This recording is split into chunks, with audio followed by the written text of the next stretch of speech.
Bonjour à tous et bienvenue. Si je vous dis Parme, Fiorentina ou Naples, que me répondez-vous? Évidemment, trois clubs glorieux en Italie avec une actualité très chargée pour les Napolitains qui ont peut-être un scudetto promis, mais il y a également une histoire partagée beaucoup plus sombre, faite de redressement judiciaire, de faillite et de relégation en division inférieure. Puisqu'en effet, aujourd'hui, après avoir évoqué les clubs disparus plus ou moins en Espagne, en France, en Belgique, ou en Angleterre, il est temps de s'attaquer au mastodonte du football européen en termes de redressement judiciaire, j'ai nommé l'Italie. Puisqu'en effet, on peut le voir sur plein d'articles et études, le nombre de clubs italiens qui ont disparu en division inférieure ou qui ont affaire à des redressements judiciaires, à des faillites et même parfois à des disparitions pures et simples s'élève à quelques centaines, au moins 200, sur les 30 dernières années. Et principalement depuis les années 2000, on a eu une hécatombe principalement sur la 3e division. Une telle hécatombe qui a d'ailleurs poussé les instances à changer certaines choses et notamment le format de cette 3e division. Puisqu'on a un modus operandi un petit peu en Italie. Alors, il y a plein d'autres scandales souvent liés, ça peut être les matchs truqués, ça peut être aussi les échanges frauduleux de joueurs, donc, qui ont ouvert beaucoup de dossiers, là on l'a vu sur la Juventus mais également sur d'autres clubs. On parlera tout à l'heure de ce qui a déclenché tout ça, puisque c'est la faillite d'un club qui était à l'époque en Série B, qui est Cesena en 2018. Mais il y a également plein d'autres raisons, et notamment le fait que les coûts d'exploitation des clubs de 3e division étaient bien trop grands. C'est-à-dire qu'il y a un peu moins de 10 ans maintenant, la Série C, comme on l'appelle la 3e division, a changé et a été regroupée en 3 divisions de 20 clubs. Alors évidemment c'est au niveau géographique, la poule A c'est celle du Nord, la poule B c'est plus ou moins le centre et la Sardaigne, et la poule C plus ou moins le Sud et la Sicile. Et on va tout de suite commencer, parce qu'on pourrait parler de 50 000 clubs, vous vous doutez bien en Italie, mais on va parler un peu de la Sicile qui a été quand même à un moment donné à son apogée, après une quinzaine d'années. Rappelez-vous, en Serie A, on retrouvait 3 clubs, Messine, Catagne et Palermo. On va commencer évidemment par Palerme parce que c'est peut-être la faillite la plus marquante des dernières années. Ça a été fait en 2019, le club a été dissous, il a été rétrogradé en 4e division après malheureusement des années très compliquées. Alors on se rappelle de son folklorique propriétaire, le regretté Zamparini, l'homme qui a usé plus d'entraîneurs presque que Christian Constantin en Suisse. On se rappelle évidemment de certains transferts sud-américains de Palerme qui avait toujours un grand directeur sportif, à l'époque des Rino Foschi et tout cela, donc évidemment les Dybala plus tard, mais avant c'était les Pastore,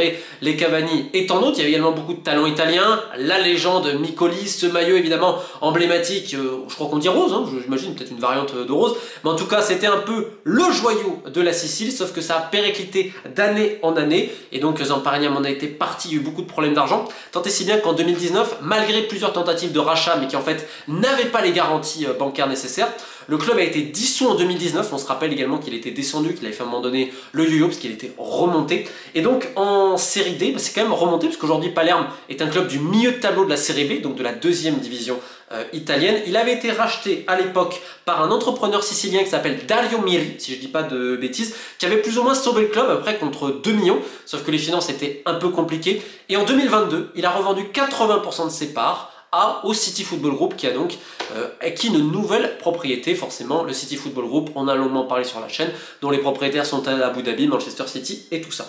Donc l'objectif aujourd'hui, c'est pourquoi pas de remonter en Serie A, mais on y va calmement avec un propriétaire donc qui a l'argent. Donc à ce niveau-là, Palerme, on se rend compte que ça va. Un deuxième club qui était très important au niveau de la Sicile, c'est forcément Catagne, qui a passé tellement d'années au plus haut niveau. On se rappelle d'ailleurs de Diego Simone, qui a entraîné là-bas, on se rappelle de pas mal de joueurs, mais surtout d'une gestion aussi assez incroyable, parce que les entraîneurs, alors je sais pas si c'est le parfum de la Sicile, mais ça a dégagé rapidement. Problème pour Catagne à un moment donné qui commence à avoir quelques difficultés financières, l'ancien président Pulvierini, je dois peut-être mal le prononcer, lui il a été pris la main dans le pot de confiture en train d'acheter des matchs. 5 matchs ont été achetés visiblement selon Catagne, qui a été relégué administrativement en Série C en 2015, et ensuite d'année en année ça a été une catastrophe, c'est-à-dire qu'on a dépensé et on pensait à un rachat. Alors on a tout entendu dans le rachat, ça viendrait de Malaisie, ça viendrait de Lille, enfin bref. Malheureusement en 2021 la faillite a été prononcée avec plus de 73 millions, si je ne dis pas de bêtises, de dettes. Et là est arrivé quelqu'un d'Australie, mais d'origine sicilienne, un businessman qui s'appelle Ross Pelligra, si je dois bien le prononcer, qui est finalement aujourd'hui le nouveau président de Catagne, qui est sous un autre nom, et qui est champion de Série D cette année. Ils ont tout explosé avec un gros budget, donc Catagne évoluera l'année prochaine en Série C. Et en parlant de Série C, on a le 3e club donc, de Sicile qui avant était en Série A, c'est Messina. Alors Messina, eux, c'est beaucoup plus compliqué, puisque dès 2008, leur problème était là, ils avaient été relégués administrativement en série D et ils avaient fait faillite plus ou moins juste après. Ils étaient remontés et un peu moins de 10 ans après, en 2017 si je dis pas de bêtises, ils ont eu une nouvelle relégation administrative principalement à cause de salaires impayés. Donc il y a eu plein de galères financières à ce niveau. Aujourd'hui ils sont en 3ème division, donc en série C, et ils vont jouer les playoffs pour ne pas descendre justement. Alors eux c'est beaucoup plus compliqué, ils ont quelqu'un de local, si je dis pas de bêtises, s'appelle Kyoto, quelque chose comme ça, mais financièrement le club n'est pas encore sain, contrairement à ses deux voisins de Sicile. On va remonter un petit peu dans la botte, mais pas trop, parce qu'on va rester dans le sud, dans Calabre, avec la Regina, un club évidemment mythique, qui a été aussi en Serie A. Alors attention, la Regina n'est pas à confondre avec la Reggiana, sachant que la Reggiana c'est aussi une histoire de faillite cumulée assez incroyable. Alors la Regina, ce qui est assez fou, c'est qu'elle a fait faillite, si je ne dis pas de bêtises, à l'été 2015, banqueroute complète, et en 2019, il y a eu un nouveau rachat suite à des difficultés financières, c'est-à-dire que le club n'a jamais réellement eu de prospérité à ce niveau-là, et en 2020 quand même, il a obtenu une montée en série B, et là le mercato est très ambitieux. Pourquoi? Parce que le rachat en 2019, il y a quelqu'un qui a du pognon, et donc l'idée ça a été également de ramener quelques gros noms. Alors évidemment, nous on va penser à Jérémy Ménez, mais il y avait également l'ancien Argentin qui avait marqué beaucoup de buts à l'Atalanta, Germain Denis. Aujourd'hui la Regina c'est un club qui est au milieu de tableau de la série B, et qui parle de club aujourd'hui également financièrement sain après des périodes de tumulte. Le premier nom qui vient en tête c'est peut-être Venise. On rappelle ses faillites 2005, 2009, 2015. Le serpent de mer du stade à l'époque, rappelez-vous quand un maire russe rachète justement Venise, il s'appelait monsieur Yuri... J'ai perdu son nom de famille, ça arrive. Et lui, il était là, oui, je comprends pas, on m'avait parlé du stade, finalement non et tout. Sachant qu'on rappelle déjà à l'époque, c'était Zamparini qui était là à Venise, au tournant des années 2000, et en 2002, il part, il rachète Palerme avec cette magnifique épopée du bus, etc. Hop, il y a 12 joueurs qui partent avec lui, et le club de Venise qui est quasiment exsangue. Évidemment, pour les nostalgiques, on va se rappeler de ce Venise de Serie A avec Alvaro El Grande, Chino Recoba, sa patte gauche magique sur coup franc, l'Uruguayen, quel joueur! Mais donc Venise, ça a toujours été très irrégulier, comme je vous dis, c'est 3 faillites en 10 ans. Et quand en 2020, c'est encore racheté de nouveau, c'était des fonds américains, ça se transforme dans un autre consortium américain. Ce qui est très curieux, c'est que le propriétaire de ce fonds, c'est l'ancien patron de Wall Street. Et là, on arrive à un projet marketing complet, on parle de structure, etc. et de data. Alors vous avez plein de joueurs étrangers aujourd'hui à Venise qui également fait une saison moyenne, c'est dans le ventre très mou du championnat. C'est décevant et c'est en deçà des attentes des fans et également des moyens mis. Maintenant la question c'est est-ce que tout ce beau projet en coulisses, on va en faire une marque, c'est une brand, c'est le côté fashion, c'est tout ce que vous voulez, c'est Venise.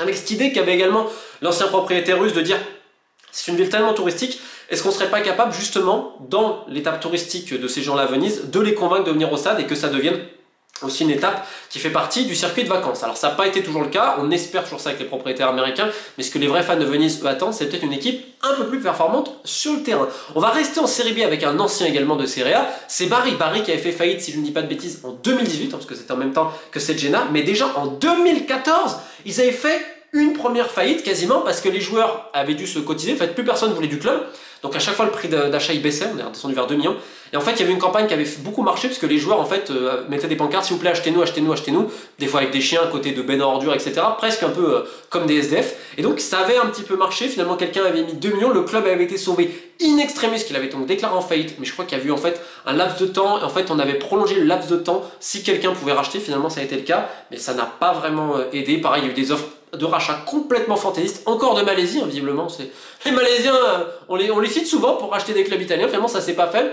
Et en 2018, il y a eu une faillite et un retour en série D pour le club de Bari, mais qui est remonté progressivement, et tant et si bien qu'aujourd'hui, c'est un club de série B, et quel club? Puisqu'il est actuellement 3e.